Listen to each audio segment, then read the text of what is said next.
Hello, and welcome to another episode of Legacy's Allure, brought to you by MTG Training Grounds, the educational series dedicated to providing you with all the info on popular decks, strategies, insight, and more for the Legacy format. I am your host, Zachary Cuck. Our guest today is very special indeed. He hails from Munich, Germany, and is well known at home and abroad for his skills, both playing and developing the Legacy deck Elves. He is the winner of the 2013 Bazaar of Moxen in Paris. He has multiple wins and top 8 performances in high-caliber European competitions, including the Bazaar of Moxen, the MKM Tournament Series, and the enormous Legacy side events at the Grand Prix Barcelona, Lille, Paris, and Vienna. He even had a tiebreaker near miss of top 8ing Star City Games Richmond Open just 1 week after he and his friends rocked Grand Prix New Jersey. He is the author and content provider for his Magic-themed website, itsjulian.com. And he can be found on twitch.tv streaming under the username itsjulian. Ladies and gentlemen, please join me in welcoming Julian Knab. Julian, welcome to Legacy's Allure. Hi, thanks for inviting me, Zach. Hey. No, I'm I am thrilled to have you here. It is an honor, and I was ecstatic when you said you would come to do a deck tech with us for the deck you have got to be most known for, Legacy Elves. Yeah. It's the deck. I didn't expect to be playing the deck for so long when I picked it up. Yeah. But yeah, here we are. Yeah. So before we even dig into it, how long have you been playing Elves in Legacy? I started playing Elves in May or June of 2013. So we're nearing our 3rd year anniversary. Nice. And you've seen all the evolutions then of the deck, the different variants and so on? Yeah, like I had been following it for a while, mostly because I was following Legacy as a whole, but especially Elves, I also played the extended version of it before, and it was even my very first competitive deck back in school. At least it was competitive in our school metagame. And yeah, so it's been with me for, well, actually decades now. Awesome. That is great. So let's kick it off. What is Legacy Elves? Explain what the deck is, how it works, and where it came from. So where it came from, if you talk about the Legacy version, it's always been really around. Like even in the days of Survival of the Fittest, people would combine that with Elves to just generate a ton of mana and then win in whatever way. It used to be a tier 2 deck, like a solid tier 2 deck. You could play it, you could have fun with. Then Pro Tour Berlin came around, and the whole Lorwyn block, where people would combine Heritage Druid and Spiritual Rangers, Nettle Sentinel with Glimpse of Nature, to most of the time win straight on turn 2. But that was in 2008. The Pro Tour was also known as Pro Tour Elves, and you had guys like I believe LSV and Matej Sattelkai, etc. Have really good finishes, which put the deck into one of the bigger spotlights. And after that, evolution-wise, we saw the next big step in I think it was January 2013 at GP Denver, when Matt Nass and once again LSV showcased a new version of it that played Natural Order, which became kind of the standard for Elves deck from then on, and kind of evolved into the version that we are seeing nowadays. Generally speaking, what is Elves? Well, Elves is, I think, the prototype of a deck where the whole is more than the sum of all its parts. Like, you look at all these different single cards and you're like, okay, this is meant for Legacy? Well, I don't know. What it does is it utilizes the synergy of the cards probably more than any other deck in Legacy. You have a lot of cards to produce an insane amount of mana very quickly, but also convert that into card advantage and board advantage in a very, smooth way. Like once Elves gets going, it's really hard to stop it outside of mass removal. And that's kind of the appeal of the deck. Like, you get to play a very fast-paced, but also long game. So you don't run out of steam very quickly. And that's the general idea of the deck, to just really get into the game and get ahead as quick as possible, and then ride that advantage to a win, like a quick or a long game win, doesn't matter. Okay, so what are some of the key spells or the key cards that give you this sort of mana engine and long or short game, either be a combo win or sort of the grind fest that it can go through? The card that immediately comes to mind for probably anyone who thinks about Elves is Glimpse of Nature. Should we explain the cards, or? Yeah, go ahead. Yeah. Yeah, so Glimpse of Nature from Champions of Kamigawa is a sorcery, 1 green, and if it resolves for the rest of the turn, whenever you play a creature spell, you get to draw a card. Now, you gotta imagine in Elves, all of your creatures basically have haste in a way. Like if you have Heritage Druid, you can tap 3 Elves to produce 3 green mana. So whenever you have increments of 3 untapped Elves on the table, you can immediately tap them to produce mana, which means that once you have Heritage Druid, all of your 1 mana Elves are free, which in combination with Glimpse of Nature allows you to basically cycle through your deck and draw your entire deck in very quick fashion. And at that point, becomes kind of academic how you win. You can just cast Krata of Behemoth to overrun them. In a lot of games, actually, you wouldn't even need to do that because you have about, 30 or 40 power on the table, and you can just pass the turn and attack again for the win if your opponent doesn't have anything. You can also go the cutesy round where you kill them with Deathrite Shaman, which allows you to drain them for 2 life every time you remove a sorcery from the graveyard or an instant. Yeah. And then another way, because you have Green Zenith, is to, depending on what you're playing against, you can also just win the game on the spot with Zenith for whatever creature your opponent can't beat. Like most of the time, it's going to be Ghetto-Teak against Storm decks in the first game. So you have a lot of speed and utility, and that kind of makes the deck. So obviously one of these, the linchpin spells is the Green Sun Zenith, where you can tutor. It allows you for a green and X to tutor for any green creature with converted mana cost X or less, which actually has a lot of use outside of just tutoring up your win conditions. It can also find any of the combo pieces, like say you're missing the Heritage Druid, or one of the really innocuous cards, and cards I especially undervalued when I first saw the Elves deck, is Elvish Visionary. You want to explain a little bit of the power of that card? Yeah, people have called it the green Griselbrand, and I don't disagree with them. So Elvish Visionary for 1 green and a colorless, you get 1/1 creature that happens to be an elf and draws your card when it comes into play. Now, yeah, people play that in Standard, but why is it good enough for Legacy? It's because of Wirewood Symbiote. For Wirewood Symbiote, 1 green, 1/1, it's an insect. It allows you to bounce any elf on the table back to your hand in order to untap a creature. And you can only use that once a turn, otherwise you could go infinite, like immediately. So what you're doing is, you play Visionary, you draw a card, then you bounce Visionary back to your hand, you replay it, you draw another card. At that point, you've drawn 2 cards. Now, if you look at that over an entire turn cycle, you can also do that on your opponent's turn. So if you have Wirewood Symbiote and Elvish Visionary going, which are also called like the best friends team, you're going to draw 3 cards over an entire turn cycle, which puts you massively ahead against slow decks. Right, and I know that's sort of the secret to beating some of the more control decks in Legacy, right? Is instead of just vomiting all of your cards out and trying to combo win, you can actually out-card advantage even some of the decks that are known for it, like Miracles or Shardless Sultai. The decks that are like built on a card advantage engine, you can even outpace them. Yeah, that's a really sweet part of the deck. So you've somewhat alluded to this already, but what is the most common way that Elves wins? The most common way for Elves to win is what I call Plan A, is to beat your opponents with a lot of big guys, courtesy of Krata of Behemoth.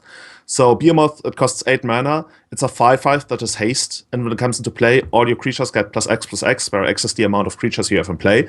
So if you play Krata Hoof and you have 4 creatures in play, assuming the other ones are 1/1, you're going to attack for 24, which most of the time is going to be enough to kill your opponent. So, yeah, there are several ways you can get Krata into play. You can just hardcast it. You can Green Sun Zenith for it if you have 9 mana, or you can cast Natural Order, which allows you to sacrifice a creature for 4 mana and then tutor any green creature from your deck directly into play. So I guess while we're on the topic of Natural Order, because that is, like you mentioned earlier, one of the biggest innovations in the deck, and really I think what gives the deck its sort of explosive potential, right? Like the reason it doesn't succumb to some decks like Storm or Show and Tell is that you actually can turn 2 or turn 3 more reliably a lethal damage kill via Natural Order. Yeah, that's usually you say if you're undisrupted, you will most of the time just kill the opponent on turn 3 if you have natural order, because at that point it's easy to assemble 4 creatures on the table and then just natural order for the win. So that's one of the really good spells if you want to win as quickly as possible, yeah. If you want to win on turn 2, it's most of the time going to be a Glimpse of Nature win, but on turn 3, natural order gets you a lot of leverage. Now, that's all presuming you go for a Craterhoof Behemoth. Now, what other tutor targets are there typically? Either I realize some of them are sideboard, but let's just cover all of them now because it's worth noting that there are actually more than just the Behemoth. Yeah. So the most common one outside of Behemoth is probably Progenitus, which has been around for quite a while. That's a 10/10 protection for everything, and whenever you want to go for Progenitus, it's probably a game where your opponent has a lot of spot removal and doesn't really allow you to build up a critical mass of elves to make Pride of Behemoth worthwhile, whereas Progenitus, on the other hand, doesn't die to pretty much any kind of removal. So that's something you should keep in mind whenever you see your opponent natural ordering.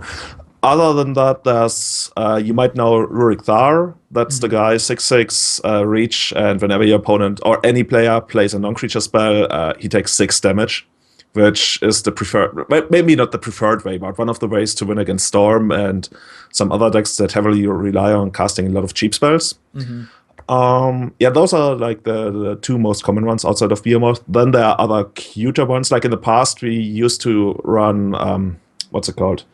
Not Verdenforst. That's too long ago.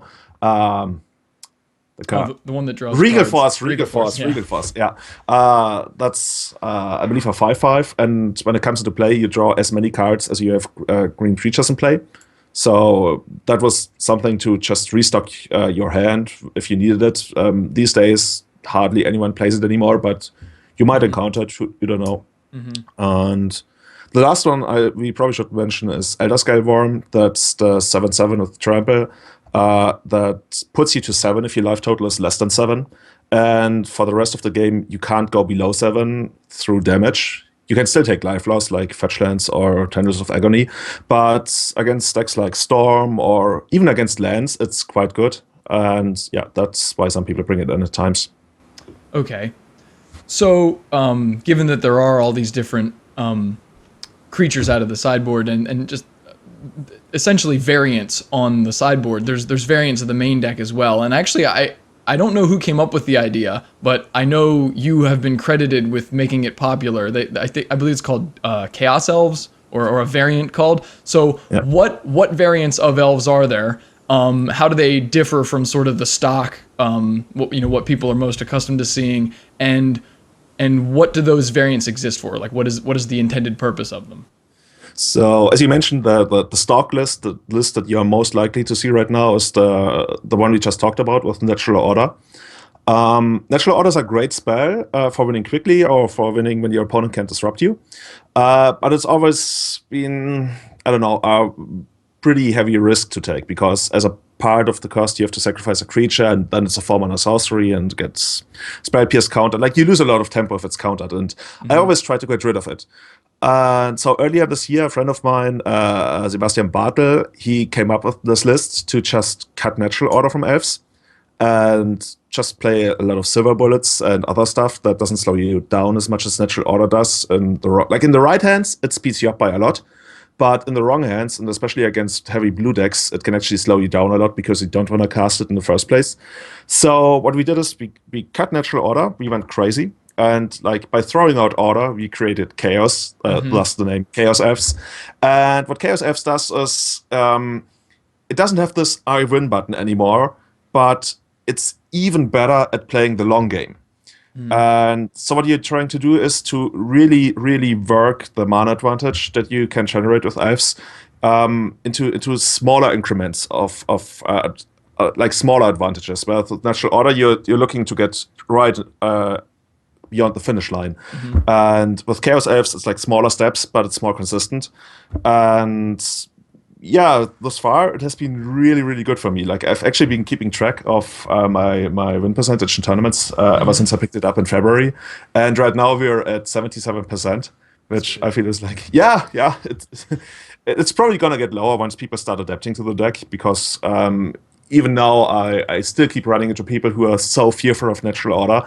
They hold back on other spells I have because they're like, I can't counter this. There's going to be a natural order, and the natural order never comes, and then they eventually just die. So yeah. I mean, part of the element of being a deck tuner is coming up with innovative ways to win, because you're right, eventually people do become accustomed to the stock list. It's and then once they learn how to play against it, your advantage for being innovative or for being different sort of diminishes. So you either have to play perfectly to maximize every opportunity, or you have to come up with a new angle, something they're not expecting. And I think you see that. You don't see it in Legacy as often because I don't think part of it is they don't get to play Legacy as often. So it's a little more comfortable to just play with the list you're accustomed to and then that well. But also the innovation just takes a while because people are more hesitant to make drastic changes. But no, that's really cool. So you mentioned that there were some silver bullets. So I know one of them is Gaddock Teague, but are there others, and what are they? Just real quickly. Real quickly, the original silver bullet used to be a reclamation sage that allows you to destroy an artifact or enchantment. And what we now added is scavenging ooze in the main deck to get a better control of the graveyard, but also like be really good against Delver decks. Then there's Shaman of the Pack, which is just like another way to win the game and also kill people who are hiding behind Moat or Glacial Chasm. Then there's Rent Packmaster, which is really good. It's 4 mana, 5/5, so it can't be decayed and it can't be lightning bolted. So you really like that against bug decks, any kind of abrupt decay, whatever. They just can't touch it. And it dominates the boards and creates all these wolves. What am I missing? Well, we are playing Sylvan Library in the main deck as well because it creates heavy card advantage for the deck, and you really want that. There's probably some silver bullet I'm missing right now. I know I've seen this with a crop rotation, although that's not really a Green Sun's silver bullet. That's also another way of, because you play a different land suite, right? Or a slightly modified land suite, so you can silver bullet those as well with crop rotation. Like, I think one of them was Cavern of Souls, right? Yeah, you have 2 Cavern of Souls in the main deck. And there's 1 Caracas in the sideboard. Okay. So you're not as naked against Reanimator anymore, and you get a much, much better game against Sneak Attack and Show and Tell style decks. Okay. All right. So now that we've discussed what Elves is, let's discuss what Elves is to you. Why do you like to play Elves? Obviously, you've had some success with it, but also, like, what about the deck really appeals to you, and why do you choose to play it? So for me, the one thing I really want in at least a Legacy deck is for it to be fair and have an unfair mode. Like, I want like the best of both worlds, if you want to say. Like, I don't want to play a straight up combo deck, and I don't really want to play a straight up creature deck that has nothing unfair built into it. So I feel Elves really fulfills what I want in a deck. You get the unfair glimpse turn 2 kills or turn 3 kills with natural order, or even just glimpse, yeah. But you can also play the really, really long game, and that really appeals to me. I really want to do both. Crowd, like, I always made that connection as a former, not professional, but like dedicated poker player, and I always remember this quote. You might know Phil Ivey if you play poker, and he said that the key to playing a good game of poker is to constantly put your opponent to decisions he doesn't want to make. Because you always get him outside of his comfort zone, and then it alters the play, and overall you come out ahead. And I feel with Elves you can very much do the same, because your opponent doesn't know whether you are on the super grindy plan, like he can't see your hand most of the time, or on the very quick kill. He doesn't know how to play the early turns. He doesn't know how to react. He like I mentioned before, like the people who think they're still natural order, they play a different game, even though you don't have natural order, but they don't know.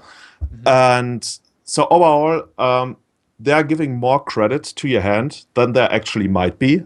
So your average hand, like the quality of your hand, is enhanced in a way, I would say.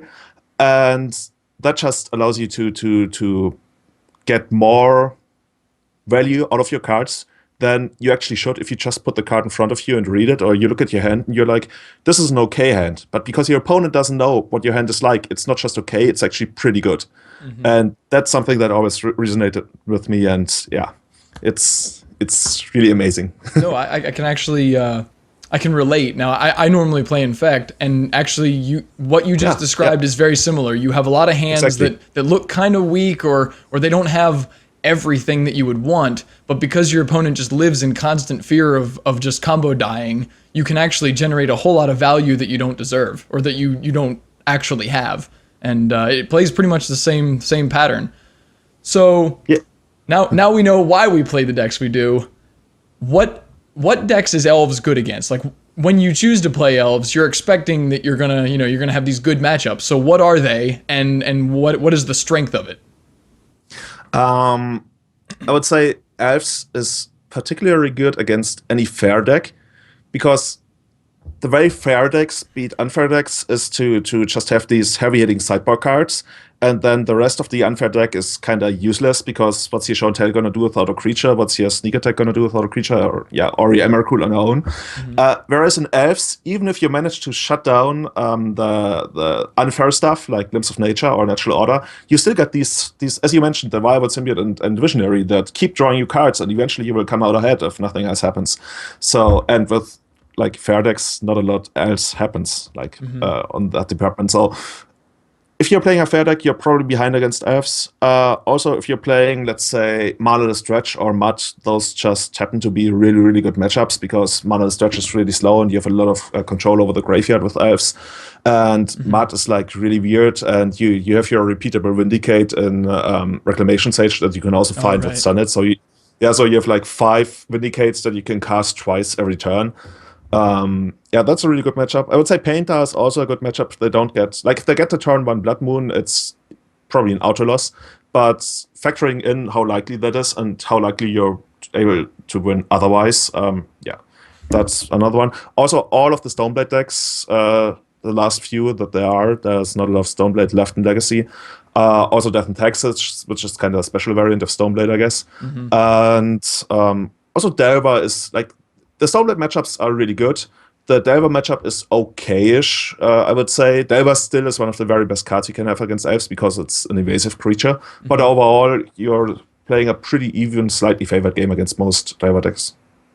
Yeah, you mentioned that you're really strong against the Stoneblade style decks, and you would, on the surface, you would look at a card like Umezawa's Jite, which is sort of their signature artifact, as being just devastating against a deck full of 1/1s. But there's actually a little trick, and I'm sure you can explain it here, to why Jite really doesn't work very well against Elves at all. Yeah, a lot of people have to discover the hard way if they come to their very first Legacy tournaments. So if you're attacking with Jite and I block with one of my Elves, I can use Viable Symbiote to bounce the creature back to my hand, which means that your creature is not going to deal any combat damage and thus is not going to trigger Jite. So basically, I'm fogging your creature. I'm going to prevent the combat damage. And that's pretty frustrating if you don't happen to have an evasive creature like a Flyer or Julian Nemesis or whatever. You can also use Dryad Arbor and Quirion Ranger to accomplish the same, because Quirion Ranger bounces Dryad Arbor. Yeah, Quirion Ranger it has a similar effect to Wirewood Symbiote in that it picks up a forest to untap a creature. So because Dryad Arbor is both a creature and a forest, it can function similarly. And so the trick there is that the blocker or the attacker never deals damage. You never get the trigger for the Jite, or if they happen to be using something like Batterskull, they won't gain life. So you can avoid all of the normal downside to those equipment. So we know what decks Elves is good against. What decks is Elves not good against? What are its bad matchups, and what are the weaknesses of Elves? I guess I always call it Shiva, Destroyer of Worlds, Miracles. Like, Miracles has been the nemesis for Elves ever since, and it's gotten slightly better over the past years because he made a lot of adjustments, and with Chaos Elves you're actually favored, but most Elves that still play Natural Order are heavily behind against Miracles if you don't make up for it in the sideboard with, like, say, 10 cards, which is already quite insane for Legacy, because you're still only going to play it like once or twice in a tournament.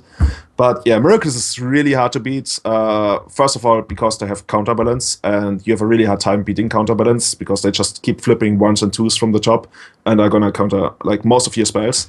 But they also have instant speed, Wrath of God, and Terminus. So whenever you go for a lethal attack, they can just flip the top card, cast Terminus, and put all of your creatures on the bottom of the library, and then you have to start all over again, at which point they have counterbalance, and it's even harder to beat them.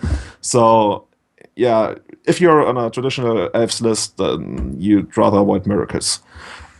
Other than that, there's a show and tell. Like most show and basically every show and tell deck is a bad matchup for elves. Let it be Omni Show, which is insanely bad, or Sneak Show, which is also still pretty bad. Yeah, you have a hard time beating them because they have a lot of counter magic. They have a very hard to stop kill, and I'd rather not face them. And Storm. I was going to say evasive threats, which is, like you mentioned earlier, is a problem, right? Both of the creatures in Sneak and Show have flying, so it's not like you can stop them. But don't let me interrupt. Yeah, no, I've always been asking for, let's say, a Llanowar elf that has flying, and let's make it a 0/1 to make up for it, because it's obviously better. If you had a flying Llanowar elf, the world would be so much better because at that point you just bounce, block Grizzlebrand, bounce, the opponent doesn't gain life. Thank you very much. We're not asking for everything, but just a flying Llanowar elf. Yeah. If Birds of Paradise could have been an elf, I would play 4 of them, probably. yeah. Okay. Yeah, then there's Storm. Like, in the first game, Storm is quite favored against you, especially if you don't happen to run Gadoptique. Like we mentioned, Chaos Elves is a pretty new development, so I'm more talking about the matchups of the traditional Elves list. And you can make up for it in the sideboard. Like, if you play, say, 6 discard spells and 2 surgicals, it's quite okay. Like, the plan against Storms to get them to 12 life and have Deathlord Shaman plus Quirion Ranger active, because that gives you 2 activations on the graveyard. So, Past in Flames is pretty much shut down. And by putting them to virtually 8 life ad nauseam is also pretty hard to get working. And yeah, but overall, it's still a matchup you'd rather not face. And other than that, well, it's not really that Elves loses to certain decks. Like, these decks are really bad. Also, Reanimate is another deck that you'd rather not play against if you're not prepared. But other than that, it's not so much decks that you lose against with Elves. It's more like there are certain cards that you lose against. And if your opponent has those cards, it's much harder to win the game. Okay. I would say.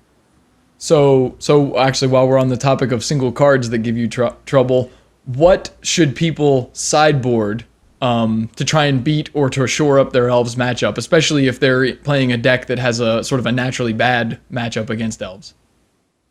Like, there are 2 really strong options, generally speaking, that thankfully don't see as much play these days. There's Cursed Totem, which is like the be-all, end-all of Elfside because it shuts down all activated abilities of creatures, which is like so hard to beat.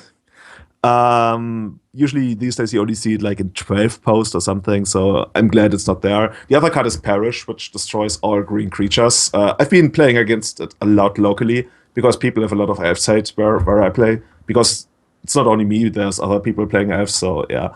But also Perish has fallen out of favor in Legacy. So these days the cards that you're most afraid of that actually see play is Grafdigger's Cage and Containment Priest, which both shut off Green Sun's Senate and Natural Order, and also fetching for Dryad Arbor, as some people think, oh, that's a bug. I just fetched for Natural Order on Magic Online, it didn't appear. No, it's not a bug. There's Containment Priest, it's exiled now. Yeah. Yeah, those are like the permanents. And for like spell-based, I would say there's all these -1/-1 effects, most notably Golgari Charm, Night of Souls Betrayal, also Pyroclasm that deals 2 damage to all of your creatures. Is it Static Caster is annoying, and of course there's Fire Covenant that I lost against at Prague Eternal just last week, which allows you to play X live and then deal X damage scattered across the board, like which way you want it. And yeah, that's really hard. But generally speaking, I think people should consider what their plan against Elves is. Like, are they the beatdown deck? Are they the control deck? Because if you want to if you really want to go up against Elves in the long game, you need permanent solutions. Like, you need stuff to shut up not just my 1st and 2nd Green Sun's Planet, but also my 3rd, 4th, and if I happen to draw it, my 5th one, like, it gets shuffled back and you can redraw it. So if you want to play the long game and you're not afraid to play something like Containment Priest, because it's still a 2 mana investment, and 2 mana is already a lot in Legacy, then you should do that. If you're looking to play a shorter game, if you believe that you are the beatdown deck, like most Dever decks are the beatdown deck, it's better to have cheaper stuff. Like Submerge is really, really good. Like if you submerge my turn, my Deathblood Shaman, you're very much ahead. Forked Bolt is really good. Of course, Lightning Bolt, but that's most of the time already in the main deck.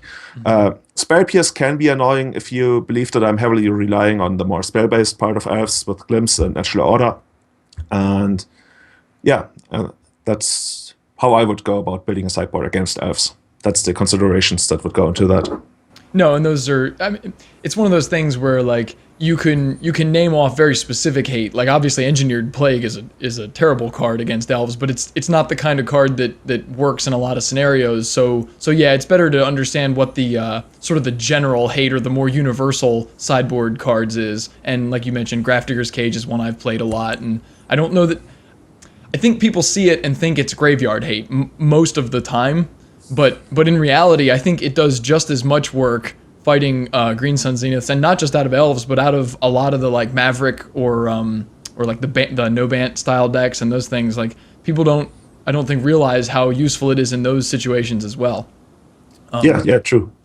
So what does Elves do out of its sideboard to fight back against other people's sideboards? Now I realize some decks don't do this. Like some of them are just all in on their own plan, but there are certainly some slots usually available for sideboard cards that you use as the anti or the anti-hate.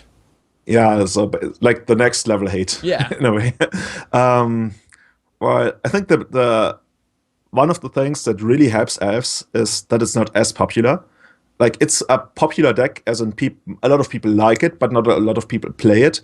So a lot of the stuff we talked about in the very beginning, like Cursed Totem and what, like you said, Engineered Plague, that's something people probably won't play just because the deck doesn't see as much play. So that already helps on a meta level. And for most of the other stuff, your easiest answer is Abrupt Decay. You can Abrupt Decay pretty much any kind of hate, be it Chalice or Containment Priest, Grafdigger's Cage, even Chitta if they happen to be able to put it on an invasive creature. Yeah, that's one of the easiest ways to get around stuff. For mass removal, there's two other things you want to do. Like one of the things is after sideboarding, if you know that your opponent has mass removal, you don't want to commit to the board as heavily as you do in the first game. So that's one thing to keep in mind. Like especially after sideboarding, your Viable Symbiotes are much more important because they get to rescue your creature from mass removal. And the other thing is discard. Like if you see that your opponent is playing a very slow game, he's allowing a lot of your creatures to resolve, even though he probably shouldn't, then you can expect him to have some kind of mass removal. So you would Kappa Therapy that mass removal and take it away from his hand. Yeah, and hopefully he doesn't top deck anything further. Like you don't really attack the top deck with Elves. Like there were some people who used to play Flusterstorm, and if you go for a Blue Splash, that's probably viable, or Swan Song. But in a general standard build of Elves, there's not so much you're gonna do about that. No.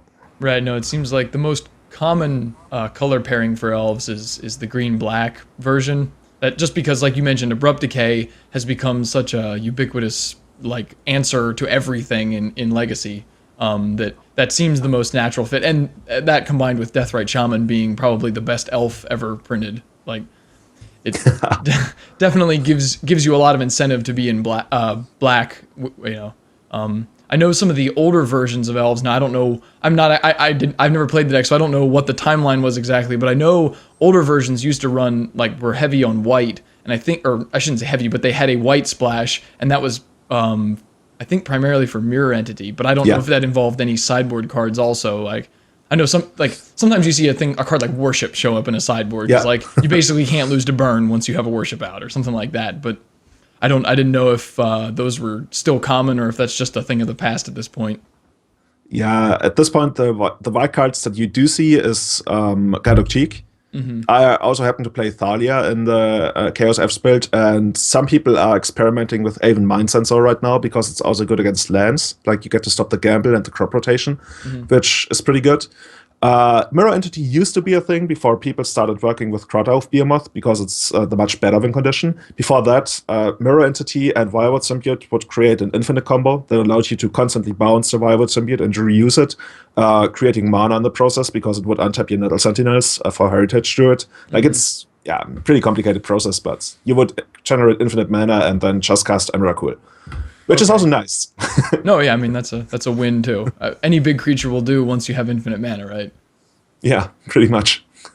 Okay, so why should someone consider playing Elves? Say they're getting into Legacy, or they've been playing Legacy, but they really don't like the deck they're on. Why should they consider Elves? And do you recommend it to a certain type of player, a certain personality, or someone who likes a certain style of deck? So for me, I would say the deck is really deep. Like you get to do a lot of cool stuff, a lot of insane stuff that a lot of people who are watching it and aren't as familiar with the deck as you are probably didn't expect. Like some people would just walk by and see your board and be like, "Oh my god, he's never gonna win." And like next turn, you are actually gonna win because there's so many angles that you got and there's so many cutesy tricks that you can do. So if you really enjoy like being a master of your own craft, like of your own deck, and you're willing to put in the reps to get to know all the situations and all the cool things that you can do, Elves is very much for you. Yeah, I would say it's like if you like to play an unfair version of a fair deck, it's very much for you. I always look at it as kind of like a Maverick deck that's just happens to be much better. So if you're really into these grindy situations and not just like if the thing you I guess that's the best way to put it. If the thing you like about Elves is natural order and just natural order and the turn 2 glimpse kills, you're probably better off playing Storm or Show and Tell because they do the same and they're more reliable at these crazy things. Whereas with Elves, there's another component to it. And if you get to appreciate everything that happens beyond turn 5, then that deck is very much for you. Okay, so the way you basically described it, there's a lot of nuance to playing the deck well. Would you say that that Elves has a very high skill barrier, like the barrier to entry to learning the deck? Is it difficult? Is it hard? And should that play into a person's decision to play the deck? I guess the hardest barrier to break into is the psychological one, because after all, you're casting Llanowar Elves in a format where people play Griselbrand and Emrakul, and you're like, well, land Llanowar Elves. Well. So it's like sometimes when I recommend the deck to my friends or I ask them to play it just because like to switch it up, some people are like, oh, well, that deck is stupid. It doesn't play Brainstorm. It doesn't play anything broken. And so you just have to learn to play to your outs and also maximize the value that you are able to get from your cards. Because if you screw up, I wouldn't say that Elves is very forgiving. Like you have the I win button, especially with natural order, yes. But since that's pretty easy to disrupt, you more than 50% of the games you will have to rely on something else to win the game. And that's why you should be, I don't know how to put it, strategically, like tactically, it's not very complicated. Like you can learn how to tap your Elves in the right way, and like if you play a couple of games, or let's say a couple dozen of games, which should be enough to get a general idea of the deck, you can be competitive with it. But I think the art about playing Elves is being able to foresee how the next turns are going to develop, and when you have to shift from crazy mode into grindy mode. And sometimes when I watch Elves players, they don't really understand that the game is no longer about natural order or glimpse, but just about attacking for 3, attacking for 3, attacking for 4, activating their threat champion twice. No, they are trying to build this board where they're going to win with natural order. And that's, the highest skill that nobody thus far has perfected yet is to really understand what your role is right now and how you should play accordingly. You know, now I've done a few of these interviews up to this point, and I guess this is just an observation. Every person I've talked to is sort of a master, or at least a prodigy of their deck or of their craft, and they all say the same thing. They say, basically exactly what you just said is that almost all decks you can inherently understand like what makes the deck work and like how it's powerful or how it wins. But they all say there's so much more to it than that. You have to understand the nuance, and you really have to know your role. And I think that is probably the mantra of Legacy, right? Is know your role, know your deck, And it's not just not every deck in Legacy is Sneak and Show, and it's not jam it and pray. There's a lot of play to these decks, and I think realizing and acknowledging that and taking the time to get good at your deck is got to be one of the most important lessons I'm learning from doing this series, and I'm hoping the viewers will pick up on too, because like I said, everyone has said that, and it must be true at that point. Everyone thinks it, right? So you've had a lot of opportunities to play Elves in high level competition. So let's take a second and tell us a story about one of your favorite moments playing Elves. Like what was the event, what was going on, and like what happened? How did it play out? Why is it so special to you? So there's like, every time I think about Elves, there's like two smaller ones and one really big one that stuck with me. Like for the smaller ones, I remember people always complain about mulliganing and how they can't win because they mulligan to 4 or whatever. With Elves, I once mulliganed to 1, and my opponent kept 7, and I still got to win. And that just, I mean, that game was totally insane, and it's never going to repeat itself, but I kept a single forest against Painter, and the guy plays, which happens to be good, because if he had a Blood Moon, I would still have an out, but yeah, he didn't have a Blood Moon. He had turn 1 Grindstone, turn 2 Painter, turn 3 Activate Grindstone, and my draws were Bayou, Abrupt Decay, so I was able to stop the Grindstone. So basically, I killed the Painter, so the Grindstone didn't really do anything. Mm-hmm. So my opponent, it's his turn again, he doesn't do anything meaningful. I draw Visionary. Visionary draws Cradle. I play Cradle. Next turn, I draw another Visionary, play the Visionary. That draws Heritage Druid. Whatever. Yeah, I'm just trying to replay the game in my head, but it's getting too complicated. Anyways, so in the end, on my 4th turn, I get to Natural Order, which I also happen to draw for Progenitus. And my opponent at that point was able to like get back into the game, and he had Sensitive Divining Top going, and he flipped that to draw Ensnaring Bridge, which means my Hydra would never be able to attack. So I, from the top, Abrupt Decay. No. Viridian Shaman. Back then was Viridian Shaman. I drew Viridian Shaman to kill Bridge and then just killed him. So that's the story how I won on a mulligan 2-1. That's just incredible. Yeah, I mean, it's super lucky, but you just gotta play to your outs, I guess. It didn't really, like, it wasn't a hard game to play, but yeah.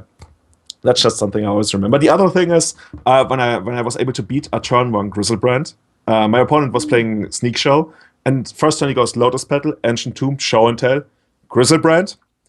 And that actually happened a couple of times. Like, if you go to my channel on Twitch TV/itsjulian, you can see a VOD of where I beat the Grizzlebrand in a race situation.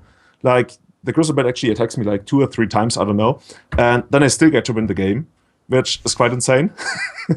The other instance where it happened involved him going turn 1 Show and Tell for Emrakul. I just put in a land because he was on the play. And then on my turn, I just go crazy. I play another land. I play Bachelor Rangers, Nettle Sentinel, tap those, cast another Nettle Sentinel, tap those, Glimpse, and from there on, I just win on my very first turn. Like, Elves isn't meant to win on the first turn. It technically can't really win on the first turn, except for when your opponent goes turn 1 Show and Tell. Yeah, getting a free land drop is, because all you need is 2 lands, right? That's the whole game. Wow, yeah, that's awesome. It's super unlikely, but yeah. Hey, no, I mean, whatever it takes, right? It was, no. Okay, go ahead. No, it was Llanowar, so I played in the first and I'm stupid.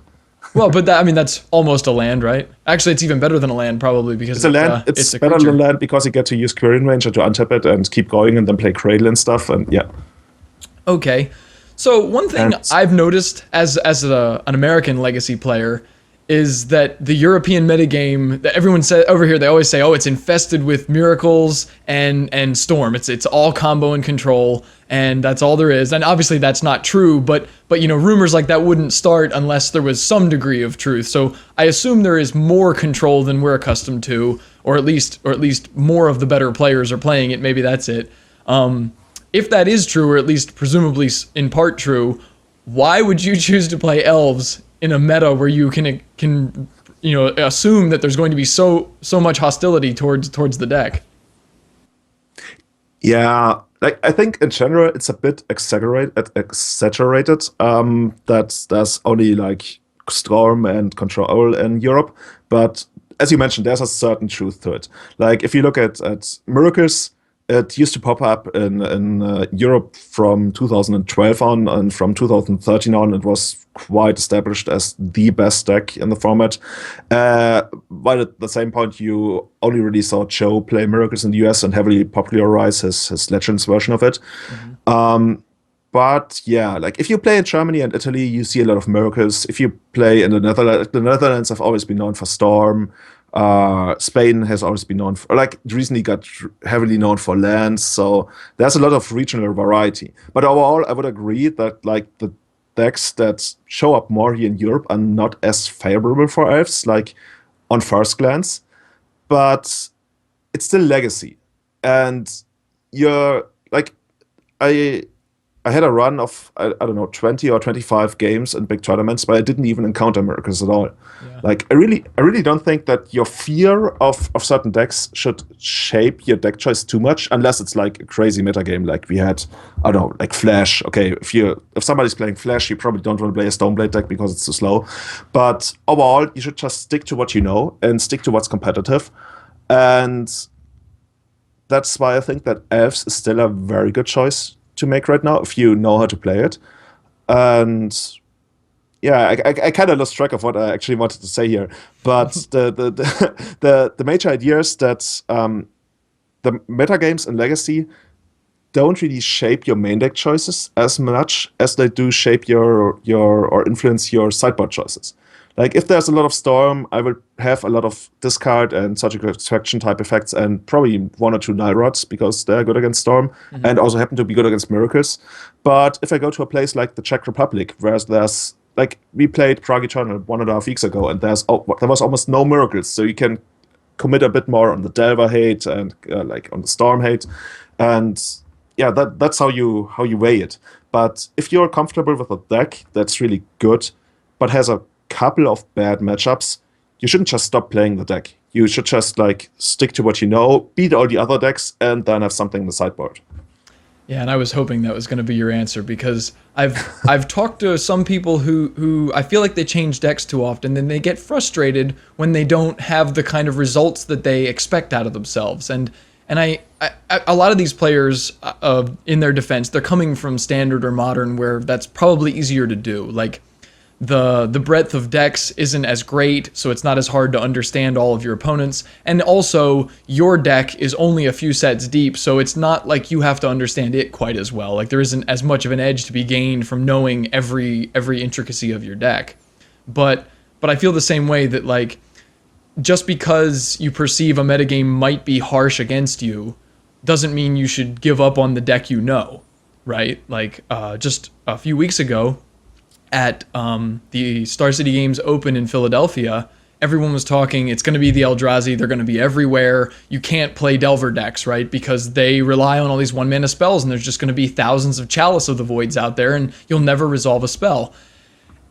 And Noah Walker won with Grixis Delver, presumably playing the matchup at least 2 or 3 times in the tournament. So my assumption anyway is that his understanding of that deck is how he talked himself into staying on the deck he knew, and he went all the way to the trophy with it. So let that be a lesson to everybody that just because a metagame is or appears hostile is not a reason to jump ship. You should stick with what you know and get good at your deck. This is Legacy, and that's what's rewarded in Legacy is being good at your craft.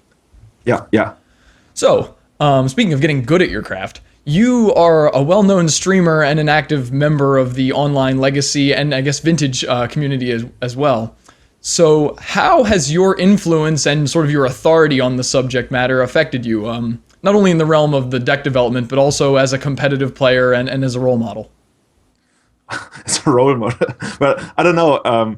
I was quite surprised after I won the Bazaar of Moxen that was November 2013.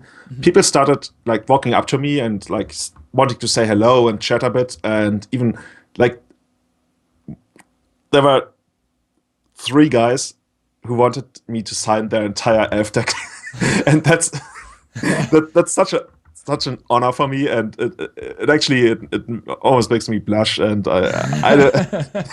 it just feels like I really appreciate it, and like obviously it gives me a lot of attention that I can use for my stream or my website and stuff like that, and which I find kind of cool. But to me the biggest personal thing is whenever somebody comes up to me and tells me, "Hey, you're the reason I picked up Elves," and that actually happens more often than I ever imagined. Like almost every big tournament, there's at least one, sometimes two or three guys that come up to me and they tell me, "Well, I read your article like 2 or 3 years ago about the Bazaar of Moxen," or "I read your post on the source," or this and this and this, and "I saw your stream." Yeah, a lot of people tell me that they learned so much from my stream, which I still find kind of fascinating, because I still believe my play is subpar whenever I stream, because like, yeah, there's reasons why you're not as good when you stream than when you don't stream. But to me, that's like really heartwarming and one of the biggest, I don't want to call it accomplishments because it just happened, but one of the really big things I take away from all of this. So that's more from the meta point of view. As a competitive player, I think people sometimes give me too much credit whenever I play against them. Like, there's this very specific example of that guy at GP New Jersey. I believe it was round 5 or 6. He was playing Death in Texas, and he was visibly shaking. And I felt like, oh my god, like the guy was pretty young. He was like 18 or something, and he was really, really scared, especially because he was playing Death in Texas, and Elves was a horrible matchup for him. And I didn't really have a lot, and he could just kill me most of the, like, for a couple of turns, but he didn't really dare to go for it because he was expecting some kind of trickery, like, I don't know, Drizzlebrand from the top to play. Surprise. Yeah, surprise Drizzlebrand, I don't know. So at one point, he draws a Wasteland, and he Wastelands my guy's Cradle, and I was like, yeah, float for green mana, whatever. Like, I just did it out of habit. I didn't need the mana. And he's like, okay, move to combat. I'm like, okay, move to combat. And then he's like, oh, I forgot to equip my Umezawa's Chitte. That surely wouldn't have happened hadn't he been so afraid of playing against me.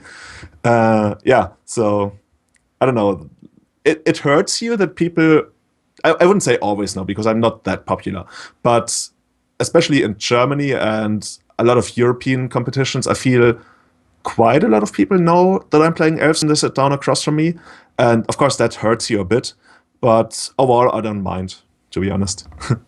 No, and actually, you're probably more popular than you realize, because when I was querying my friends and some of the people I know from playing in Star Cities events, I said, who should I get for Elves? And there was a couple, and there was some Andy Jessups and some of these and those, but very... Merriam. Yeah, Ross Merriam was another one, although he's been on Storm a little more lately, but yeah, he played a fair amount of Elves as well, but there was a lot of people, probably the majority, said, oh, you should get Julian. He knows Elves, he streams a lot, he's definitely the guy. And I said, well...